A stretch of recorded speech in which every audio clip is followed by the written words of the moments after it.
दोस्तों, तो सबसे पहले हम बात करेंगे डाउ जोन्स की। आज है 23 नवंबर और डाउ जोन्स जो है वो इस जोन के ऊपर जो हमने मार्क किया था काफ़ी स्ट्रांगली होल्ड कर रहा है।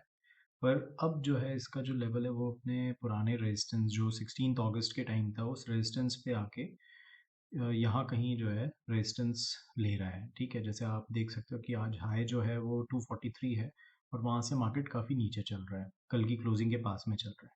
ठीक है, तो अगर यहाँ से रेजिस्टेंस लेके मार्केट नीचे जाता है तो निफ्टी जो है वो भी शॉर्ट टर्म के लिए डाउन साइड के लिए मूव कर सकती है। ठीक है, तो ये डाउ जोन्स जो है वो अपने रेजिस्टेंस को हिट कर रहा है, तो ये नोट करने वाली चीज़ रहेगी। कल हो सकता है कि ये निफ्टी पे नेगेटिव असर डाले। ठीक है, अगर आज ही ये इस हाई को कट कर देता है 281.36 को, तो फिर हम देख सकते हैं कि डाउ जोन्स जो है वो और ऊपर इजीली मूव करेगा, तो हमारी निफ्टी को भी जो है वो ऊपर की तरफ ले जाएगा। ठीक है, तो डाउ जोन्स जो है वो रेजिस्टेंस पे हिट कर रहा है। जो क्रूड है, क्रूड आप देख सकते हो कि नीचे का जो हमारा लेवल था, ठीक है, वहाँ तक क्रूड आ चुका है। 76.33 जो है इसने 21 नवंबर को हिट कर दिया था और उसके बाद अभी भी नेगेटिव है, तो ये हमारे लिए पॉजिटिव चीज़ है। ठीक है, और तो ये भी नीचे जा रहा है, डाउ जोन्स भी नीचे जा रहा है, तो काफ़ी कंफ्यूजिंग स्टेट है। तो हो सकता है कि हम लोग एक रेंज में ही घूमें ऊपर। हम डिस्कस करेंगे कि क्या रेंज हो सकती है।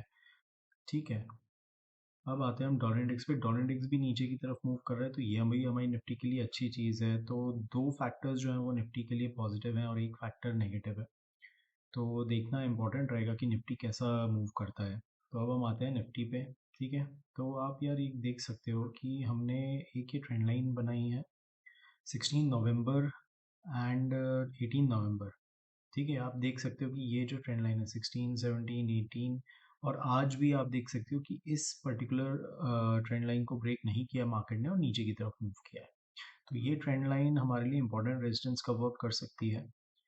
ठीक है, अब हम आते हैं 5 मिनट्स के चार्ट पे और नीचे की तरफ मुझे लग रहा है कि हो सकता है कि इस लेवल को टच करने के लिए निफ्टी नीचे आ सकती है। ठीक है, तो ये हमारा जो लेवल है वो 18,000 अगेन इस 130 के आसपास लग रहा है। ठीक है, तो हो सकता है कि इस लेवल को टच करने के लिए निफ्टी नीचे की तरफ मूव करे। 5 मिनट्स के चार्ट पे अगर हम देखें निफ्टी को, तो 5 मिनट्स के चार्ट पे हम आज की बात करें तो यार आज मार्केट जो है वो इस रेजिस्टेंस जोन पे ओपन हुआ।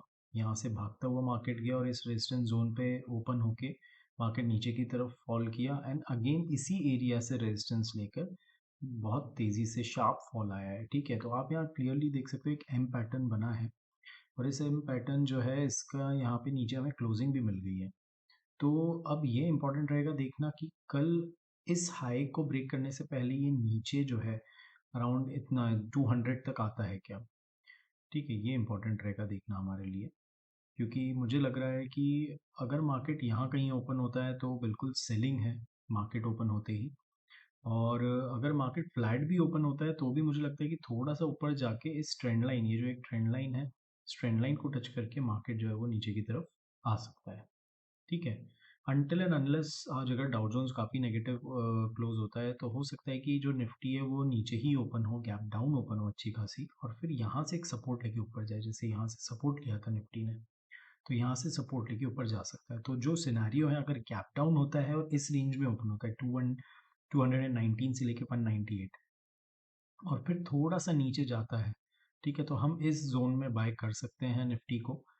कहाँ तक के लिए? ऊपर 50 टू 60 पॉइंट्स के लिए, क्योंकि 50-60 पॉइंट्स का मूवमेंट ही रहेगा जहाँ भी निफ्टी ओपन होती है उसके बाद। अब अगर यहाँ गैप अप ओपन होता है, इतना ऊपर ओपन हो जाता है, तो यहाँ से हमें काफ़ी अच्छी सेलिंग जो है, फर्स्ट जो हमारा लेवल रहेगा वो 50 पॉइंट्स तक का रहेगा।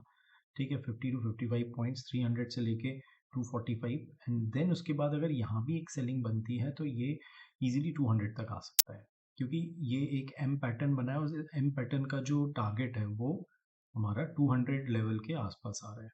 ठीक है, तो मुझे तो मार्केट कल नीचे ही लग रहा है। अगर गैप डाउन ओपन होता है तो फिर बिल्कुल हमें थोड़ा देखना पड़ेगा कि ऊपर की तरफ अगर यहाँ सपोर्ट लेता है इनिशियली 15 मिनट्स में, तो फिर हम ऊपर का एक मूवमेंट देख सकते हैं।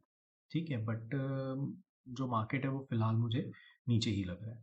तो ये तो हो गया हमारा निफ्टी। अब आते हैं हम बैंक निफ्टी। यार बैंक निफ्टी अनचार्टेड टेरिटरी में है भाई, पहले कभी गई नहीं है तो थोड़ा सा मुश्किल हो जाता है ऐसे टाइम पे।